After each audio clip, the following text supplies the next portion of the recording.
Voilà, donc, avec un verre. Nos amis candidats attendent l'argent d'Olivier. Non, mais c'est pas croyable. Non, j'ai jamais vu des politiciens aussi médiocres. C'est pas croyable. Oh. Pendant la transition, tu as été maire. Pendant la transition, tu as été député. Tu as été sénateur. Tu entends encore l'argent d'Olivier pour mener la campagne. Tu as déjà eu la chance d'être investi par Olivier. Mais vous avez des problèmes. Vous avez des sérieux problèmes. Des candidats qui ont fait 10 ans à la mairie, 10 ans à l'hôtel de ville, 15 ans à l'Assemblée, 10 ans au Sénat. Ils cherchent l'argent pour faire la campagne.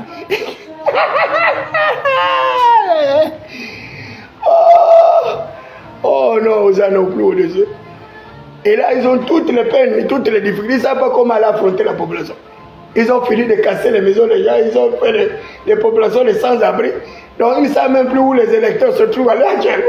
Les autres sont à Totandara, les autres sont à Niveau de Camo, les autres sont sous le pont, les autres sont restés encore là, plein de retirés, sous les bâches, donc là sous les bâches, là, comme les grenouilles. Et tu vas aller prendre un électeur comme ça, que tu as cassé la maison, pour lui dire de venir voter pour ton beau-frère, il ne va pas voter pour toi. Hein?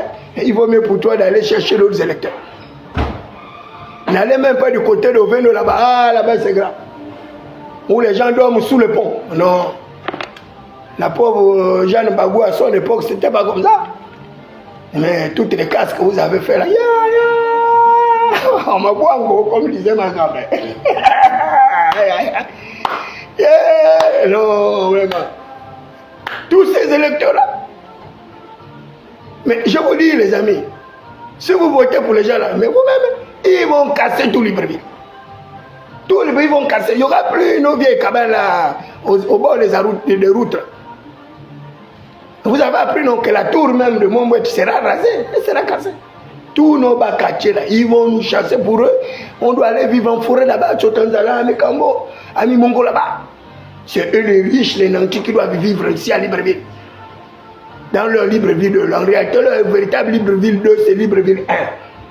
Donc, tous nos petits quartiers malfamés, toutes les cabanes là, ils vont tout racler. Là, il y a déjà la route de l'hôpital. Après le vote là, ils vont tout racler. Ils vont raser. Les gens vont encore devenir plus pauvres que par le passé. C'est ça le comble du système capitaliste. Le capitalisme sauvage, industriel, un capitalisme sophistiqué. Un capitalisme sophistiqué. Et là, les gars arrivent à l'enjoliver. Ils ont d'abord suspendu l'opération, le temps de venir manger les voix chez vous. Alors qu'ils ont dit que c'est eux le souverain. C'est pas ils ont dit que c'est eux le souverain, que c'est eux qui sont forts. Ils vous demandent encore les voix pour faire quoi? Pourquoi ils vous viennent encore vous demander les voix? Si ce n'est pas le peuple qui est le souverain. C'est vous qui êtes le souverain. C'est vous qui décidez. Et là, vous avez la décision.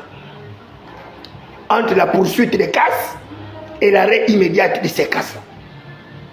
Et l'arrêt immédiat des casses-là ne peut se faire que par David Mbakoma. Député à l'Assemblée nationale, je mettrai fin à toutes les casses dans le Grand Libreville. Parce que je prendrai une loi de protection de la propriété contre l'expropriation par l'État. L'État aujourd'hui qui arrive à user de sa prérogative de puissance publique obtenue par le peuple souverain à exproprier les gens de manière lapidaire, sans aucun plan, sans aucun relogement des personnes. C'est la gestion la plus médiocre que j'ai connue dans ma vie. Avant de casser chez les gens, on identifie ces personnes, on évalue leur bâti, on va construire ailleurs, ensuite on les déplace, on les reloge ailleurs, ensuite on vient casser. Là, ils ont cassé les gens, ils n'ont même pas identifié les personnes. Et là, on envoie les services sociaux avec quelques petits mendiants, les activistes du palais, ces saugrenus, ces médiocres, ces idiots sans papier. Et voilà la confusion. On prend les maisons qu'on devait donner aux déguerpis de plein de routines. On donne la maison à Eric Otété, on donne la maison à tous ces activistes-là. Tout est des autres. C'est pas croyable. C'est pas croyable. Et ça, c'est un État, ça.